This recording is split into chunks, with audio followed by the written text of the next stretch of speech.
Apa? 5, 4, 3, 2, 1. Oke, bismillahirrahmanirrahim. Assalamualaikum warahmatullahi wabarakatuh. Waalaikumsalam. Selamat pagi, selamat siang, selamat sore untuk semuanya. Tergantung kapan Anda menonton video ini. Oke, di pertemuan yang ketiga ini, kita kedatangan sahabat saya ini. Ustadz Salman Abdurubi, LC, yang sedang melanjutkan studi, menempuh studi di Malaysia. Ini istak ya, ente ya? Insaf. Apa? Oh, Insif, iya. Iya. Di Insif, Malaysia. Mungkin langsung saja kita masuk ke topik pembahasan kali ini, diskusi ilmu keislaman yang ketiga. Kita masuk ke ilmu fikih, masih dalam ilmu fikih, tapi kita akan lebih khusus masuk pada fikih muamalat. Nah, mungkin untuk sebagai pembuka, sebagai pemantik, saya persilakan pada Ustaz Salman untuk menjelaskan pada kami ini, dalam fikih muamalat itu topik yang dibahas itu apa saja sih? Monggo, silakan. Terima kasih waktunya pada Ustaz Kriston. Pertama, muamalat yang di sini yang dimaksud muamalat yang gimana? Yang munakahat itu terkadang dimasukkan ke muamalat. Kemudian apa? Ahwal syakhsiyah itu terkadang juga dimasukkan ke muamalat juga. Miros tuh. Atau gimana? Oh, kita masuk kayak di apa namanya? Di kitab-kitab fikih tradisional biasanya muamalat kan transaksi. Oke. Jadi gambarannya kalau di fikih itu dibagi dua sih transaksi. Yang awal kebanyakan para ulama di kitab-kitab seperti Hasiat Bajuri, Fathul Qorib ya. Kemudian di Fathul Mufat I'anatul Thalibin, kemudian dan lain-lain yang syarahnya Minhaj ya, buku utama kita Minhaj dan Fathul Qorib itu dimulai muamalat yang sifatnya komersil. Nah, nanti ada ijarah dan seterusnya, baru nanti ada pembahasan hibah itu di sekian bab setelah pembahasan akad-akad komersil. Jadi susunan kitabnya juga diatur berdasarkan keseharian orang-orang yang lebih condong untuk bertransaksi. Nah, secara komersil ketika itu. Nah, itu indikasi ya, bukan berarti orang-orang benar-benar suka berdagang ketika itu. Ya, mereka suka ketika itu belum ada perusahaan-perusahaan besar, perdagangan dikuasai oleh para saudagar. Jadi company-nya masih company yang pribadi, bukan PT, masih CV ketika itu yang dimiliki pribadi. Dan orang-orang ketika itu didominasi oleh perdagangan yang real. Makanya baik. Kemudian ada ijarah yaitu orang nyewa, saudagar menyewa jasa atau menyewa tempat. Nah, makanya kita baik dan ijarah itu melekat ketika itu. Itu secara indikasi sejarah memang seperti itu. Jadi belum ada PT, belum ada model bisnis yang kompleks seperti sekarang kan. Misalkan jasa keuangan sekarang sangat kompleks. Ada bank, ada pasar modal, ada asuransi dan lain-lain. Itu kan ribet sekali sekarang. Makanya sekarang akadnya seharusnya ada buku fikih baru sih menurut saya. Jadi terkadang ulama-ulama Mesir itu benar. Akad itu akad mustahdasa, akad yang tidak ada di zaman dulu. Nah, makanya terkadang sekarang misalkan di bank kan mudorobah itu kan pada dasarnya kan mudorobah secara real ya, jadi baik, jadi mudorobah itu ada karena ada baik. Kalau nggak ada baik nggak ada mudorobah. Nah, misalkan saya saudagar, Mas Kiston saudagar, ada anak buah Mas Kiston atau Ustadz Kiston punya anak buah, kemudian ingin mempekerjakan anak buahnya bukan berdasarkan jasa dia sebagai agent atau sebagai wakil, tapi sebagai mudhorib, yang mana dia nanti akan mendapatkan persentase berdasarkan hasil usahanya. Jadi bukan fix. Kalau kita ijarah, untungnya berapa, ruginya berapa itu fix cost-nya atau fix biayanya, misalkan let's say 1000 dinar. Itu walaupun keuntungannya 1 juta dinar, kalau yang Mas Kiston itu menerapkan akad ijarah, yaitu berarti untungnya adalah 999.000 dinar. Tapi kalau mau dorobah itu pakai percentage, misalkan dulu kebanyakan osher atau 10%. Jadi ketika keuntungannya 1 juta dinar, berarti keuntungan dari agent atau wakilnya Ustadz Kristen ya 100.000. Nah, jadi dulu yang dimaksud dengan risk sharing itu seperti itu. Jadi maksudnya benar-benar ingin membagi. Nah, tapi kalau sekarang tidak. Jadi itulah gambaran umumnya bahwa bikin muamalah itu intinya ada dua. Jadi yang transaksi yang komersil dan transaksi yang non komersil. Kalau transaksi yang non komersil itu termasuk apa sih ya? Tahu bahasannya? Contohnya hibah. Jadi intinya Oh, kalau transaksi komersil itu harus ada, ya, harus ada imbal balik. Kita ngasih uang, kita mendapatkan jasa atau barang. Terus baliknya, kita ngasih barang atau jasa, dia memberikan kita uang. Itu ada dua arah kalau komersil itu. Tapi kalau yang non komersil satu arah, kita ngasih orang tidak mengharap orang lain, bukan tidak mengharap, orang lain tidak wajib memberi kita. Jadi satu arah. Yang non komersil kayak wakaf, kemudian zakat, sodakoh itu kan non komersil, donasi. Nah, dalam bahasa, kalau dalam terminologi barat, donasi. Kalau transaksi itu transact itu yang dimaksud komersil transaksi di barat. oke. Mungkin kita masuk ke ini. Tadi kan Mas Harman menyinggung bahwasanya di zamannya para ulama terdahulu, para ulama apa namanya tradisional, itu transaksinya masih simple. Di zamannya pembentukan penulisan kitab-kitab hasyiah, kitab-kitab syarh, matan dan sebagainya macam. Tapi di zaman sekarang ini transaksinya lebih kompleks lagi. Nah, kira-kira perbedaan utama antara transaksi yang dulu yang hanya simple itu, kemudian dengan yang sekarang ini apa? Dan apakah memang harus kita kembalikan kepada bab transaksi yang lama tadi? Misalnya ini kita ada bentuk transaksi baru ini. Kemudian ini kita bentuknya, kita akarkan, kita carikan akarnya dari bentuk transaksi yang lama. Oh ini ternyata mudharabah, oh ini ternyata dan sebagainya dan lain sebagainya macam. Ya. Kalau yang sekarang ramai dibicarakan memang baiknya dirujuk ke akad yang klasik karena sudah kematangan kematangan keilmuannya sudah diuji kan, karena sudah turun temurun. Jadi sebisa mungkin dirujuk ke transaksi atau akad klasik. Tapi kalau seandainya akad secara struktur prosedur transaksinya nggak ada di akad klasik, itu kita menggunakan kombinasi akad. Yang mana kombinasi akad itu adalah akad baru dan itu bukanlah hal yang dilarang. Misalkan masing-masing berdiri sendiri. Nah, kalau mau tahu detailnya, misalkan di yang sekarang kan kompleks kan, misalkan bank, kita ngambil pembiayaan di bank itu, misalkan kita ngambil leasing sepeda motor ya, atau KPR ya, KPR syariah itu pasti ada kombinasi akadnya di situ. Dan masing-masing berdiri sendiri. Jadi kalau ngomongin akad sebenarnya kita merujuknya ke yang klasik-klasik, cuma kita menggabungkan, misalkan ada akad ijarah dan akad baik di satu agreement. Jadi dibedakan antara arrangement, susunan ya, struktur perjanjian dan masing-masing akad itu beda.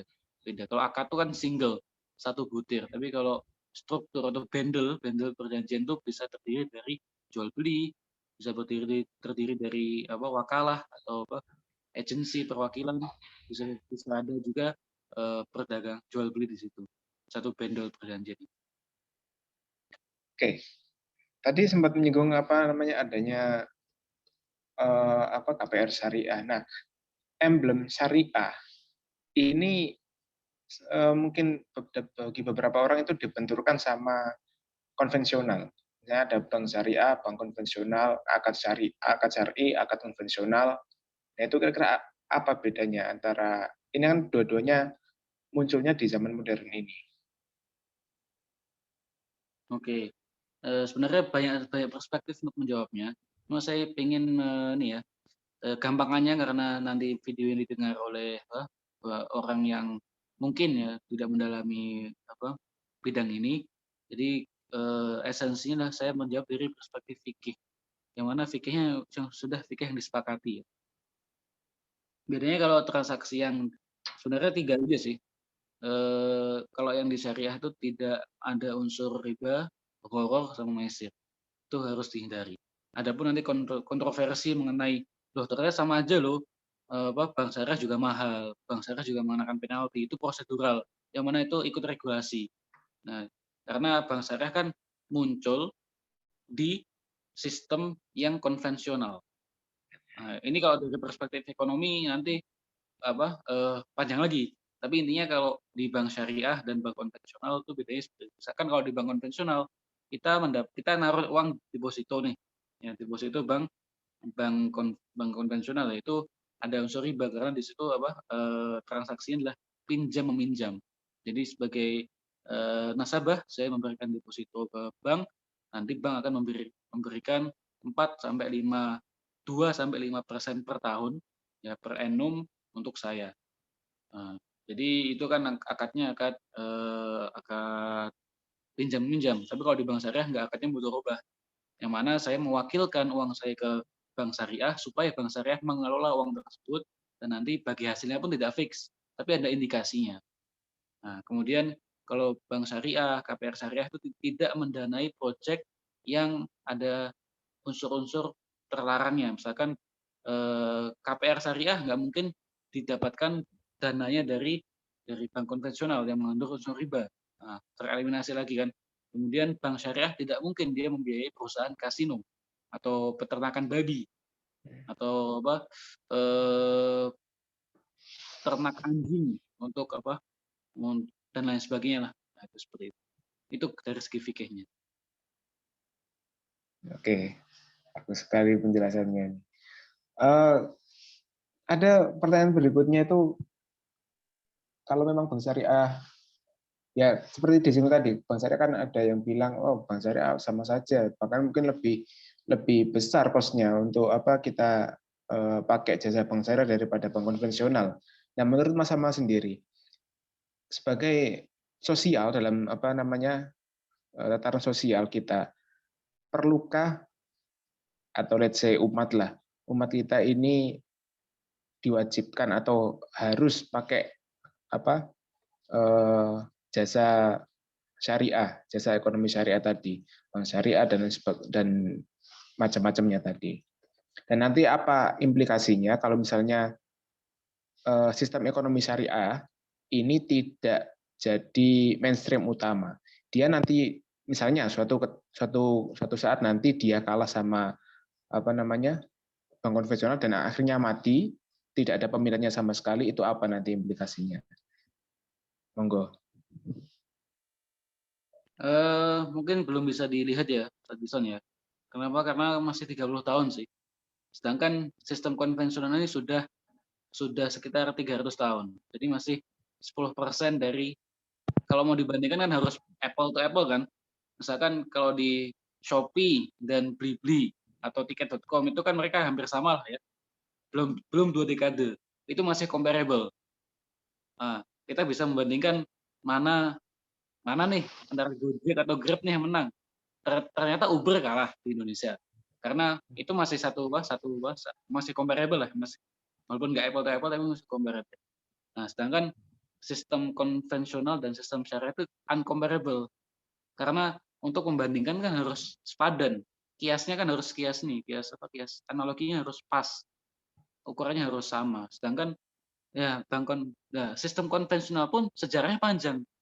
Dulu ketika sistemnya diinisiasi di tahun 1600-an, banyak sekali orang yang nggak setuju juga, karena dulu orang terbiasa membawa emas, tapi karena perdagangan itu bergeser dari yang regional ke internasional, muncullah bank yang menawarkan uang kertas. Orang nggak perlu bawa uang koin emas, yang mana uang itu punya nilai intrinsiknya sendiri. Nah, tapi diganti dengan uang kertas yang mewakili uang emas kita, dan di bank itu disimpanlah emas. Nah, tapi berjalan 50 tahun, 80 tahun ada kolaps ya, bukan kolaps sih, ada chaos, jadi ada moral hazard, jadi pengurus banknya betray, dia mengkhianati para nasabahnya. Akhirnya muncullah regulasi Bank of England yang meregulasi bank-bank komersil. Poinnya yang ingin saya sampaikan adalah masih butuh waktu untuk mengatakan bisa nggak nanti bank syariah itu sustain, atau bisa nggak nanti bank syariah itu gagal. Ya kalau bisa sih bisa aja, cuma kita belum bisa membandingkan. Adapun kalau seandainya nanti gagal, ya toh juga sistem yang konvensional ini juga nggak bertahan lama mungkin, insya Allah. Kenapa? Karena kalau berbicara dari perspektif global ya, dari perspektif moneter dan ekonomi, sistem fiat money ini yang kita pakai sekarang tuh diambang kolaps. Jadi sistem konvensional pun juga diambang kolaps setelah dibangun 300 tahun. Nah, sedangkan kalau jadi kalau boleh saya menganalogikan ya, jadi munculnya sistem keuangan syariah itu berarti pohon ya, itu muncul dari pohon yang sama, bukan berdiri sendiri. Dia bukan dari tanah yang berbeda, bukan dari akar yang berbeda, tapi akarnya sama. Sistem fiat money. Nah, jadi kalau seandainya sistem fiat money ambruk, ya kemungkinan besar bank sistem ekonomi atau bank kita bicara bank aja, bank syariah juga akan tergoyang. Itu kemungkinan besar. Karena akarnya sama, itu sistem fiat money dan sistem yang dikatakan adalah fractional reserve bank, yang mana uang itu sekarang bisa dihasilkan hanya dengan out of nothing. Jadi bagaimana uang sekarang terbentuk, itu kan uang itu sebenarnya adalah kita mengambil pembiayaan di bank, ya entah itu konvensional atau syariah, disitulah uang muncul. Jadi sebenarnya sistem bank sebenarnya, entah itu yang syariah atau yang konvensional, selama masih menggunakan sistem fractional reserve bank, itu unjust, itu tidak adil. Karena bagaimana bisa sebuah usaha menghasilkan profit tanpa dia menanggung resiko? Ya ada resiko, yaitu resiko kredit, ya resiko gagal bayar itu ada. Cuma itu inherent, bukan kalau kita berdagang kan kita ada resiko naik turun harga kan. Kemudian resiko barang hilang, resiko dicopet, resiko bencana. Itu kan resiko yang nggak inherent, tapi eksternal. Nah, tapi kalau yang sistem yang dipakai di bank ini dia inherent. Jadi risk-nya itu sebenarnya bukan risk, karena Anda bisnisnya adalah meminjami, ya resikonya pasti gagal bayar, itu inherent resikonya. Tapi kalau resiko yang eksternal tidak ada di sistem. Jadi itulah, baik itu syariah maupun konvensional, selama masih menggunakan sistem fractional reserve bank, itu sangat rentan. Apa solusinya? Ketika bank syariah menggunakan 100% reserve, yang artinya menggunakan uang di backing dengan emas, insya Allah bertahan. Baik itu konvensional atau syariah, ketika menggunakan sistem sistem yang uang itu kembali ke dulu lah sebelum bank-bank muncul ini, itu insya Allah bisa bertahan. Sejarah sudah ada, membuktikan sejarah. Nah, cuma permasalahannya stakeholder kan orang yang digunakan nggak mau sistem tersebut kembali ke masa dulu, karena merugikan mereka. Mereka kayak miliaran dolar, tapi emasnya sedikit. Kalau dikembalikan ke emas, harta mereka akan langsung nyusut, seret, nggak ada apa-apanya. Oh, berarti mungkin investasi yang paling menjanjikan sekarang ya kita nyimpen emas ya. Ya bukan menjanjikan sih, yang safe haven lah, yang aman. Maksudnya yang stabil. Jadi baik di apa namanya, di ranah yang lebih besar dan yang lebih luas global gitu, ataupun di ranah yang lebih domestik, rumah tangga misalnya, menjadikan emas sebagai salah satu apa namanya, salah satu penyimpanan, salah satu investasi itu bisa dibilang hal yang cukup bijak ya. Ya aman lah, bijak. Oke. Nah, tadi kan dibahas secara apa namanya, dari sudut pandang ekonomi. Kalau kita pandang dari sudut pandang lainnya, misalnya agama, mungkin di apa ranah domestik itu teman-teman banyak yang apa ya, risau gitu. Loh, ini saya selama ini ternyata pakai bank konvensional, pakai jasa konvensional. Nah, berarti selama ini saya berbuat dosa dong. Terus bagaimana membersihkannya dan sebagainya macam itu.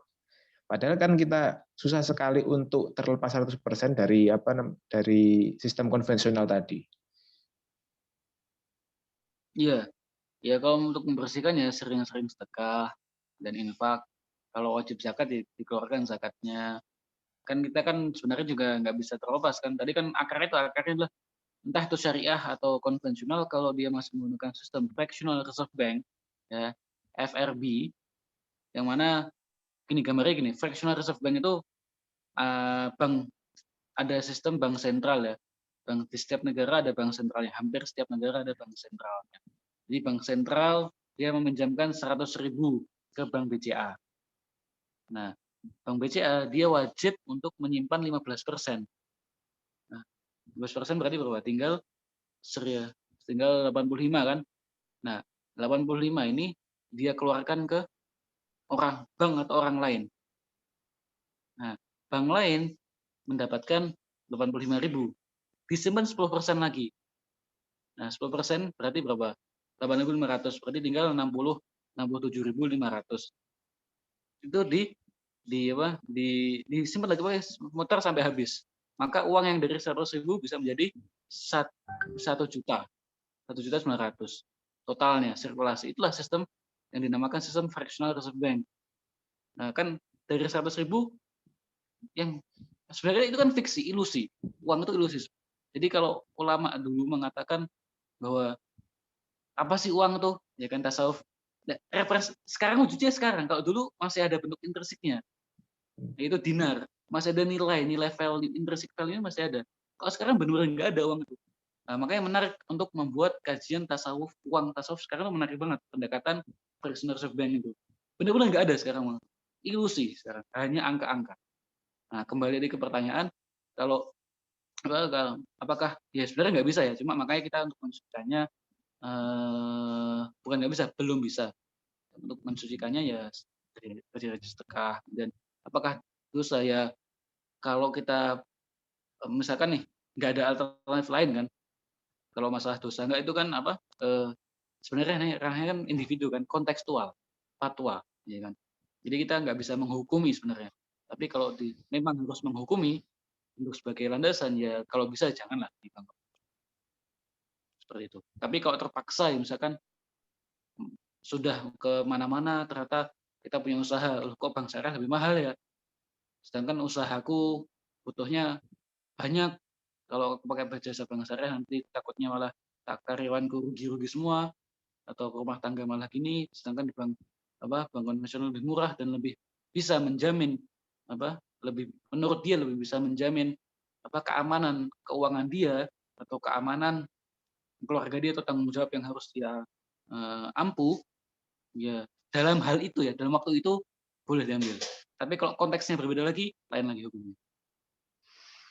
Oke, ya. Tadi tidak bisa kita menyamaratakan semua semua kasus ke satu hukum gitu ya. Karena masuknya dalam hal ini masuk fatwa. Iya, benar fatwa. Jadi kalau saya boleh angan-angan nih, Zat. Jadi sebenarnya kerjanya, dan ada singgung, tapi sebenarnya yang jadi sistem pengawasan syariah itu dibagi menjadi 3. Pertama centralized, yang mana kayak kita ya ada MUI dengan Dewan Syariah Nasionalnya menginstruksikan atau membuat paduan-paduan untuk orang-orang laksanakan. Jadi centralized. Yang kedua decentralized, masing-masing bank punya pengawas syariah masing-masing dan masing-masing bank berbeda hukum-hukumnya. Nah, contohnya adalah ada bank yang menggunakan akad tawarub, ada bank yang tidak menggunakan tawarub. Nah, tawarub itu likuiditas. Nah, itu masing-masing. Itu di negara Timur Tengah banyak. Ada yang hybrid. Hybrid itu dia semacam fokusnya adalah di Dewan Pengawas Syariah di pusat, tapi masing-masing bank, masing-masing individu itu punya kemerdekaan. Nah, itu hybrid. Nah, kalau saya boleh angan-angan sebenarnya yang bagus itu yang hybrid. Maksudnya ya dari pusat itu cuma mengarahkan, kemudian masing-masing bank itu punya fatwa sendiri-sendiri untuk nasabahnya. Jadi kalau tadi apakah orang Muslim, kembali ke pertanyaan sebelumnya, apakah pemerintahan atau kerajaan itu berhak untuk mewajibkan warga Muslim untuk menjadi nasabah bank syariah? Kalau menurut saya bukan wajib, tapi sebagai Muslim didaftarkan keanggotaannya di bank syariah. Ataupun nanti kalau dia pengen mengambil bank konvensional karena ini itulah gunanya fatwa per bank. Nah, jadi sifatnya individual. Nah, tapi itu kan secara fikih. Nah, secara ekonomi negara nggak mau seperti itu. Kenapa? Karena ribet. Ya, ribet. Kemudian nanti pencatatan banknya di bank sentral juga akan nunggu ya. Kan sekarang kan kalau sentralis kan bank sentral menginstruksi.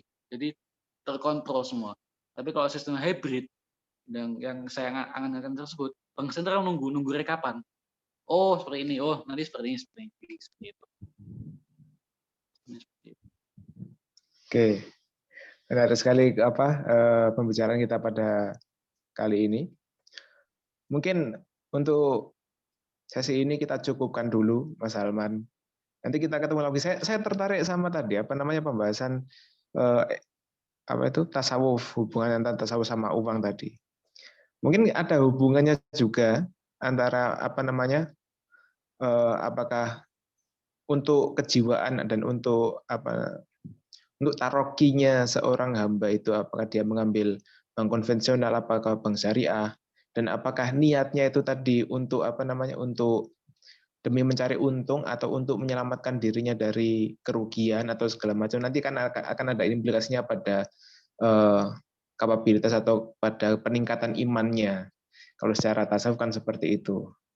Nanti dilihat ke hatinya.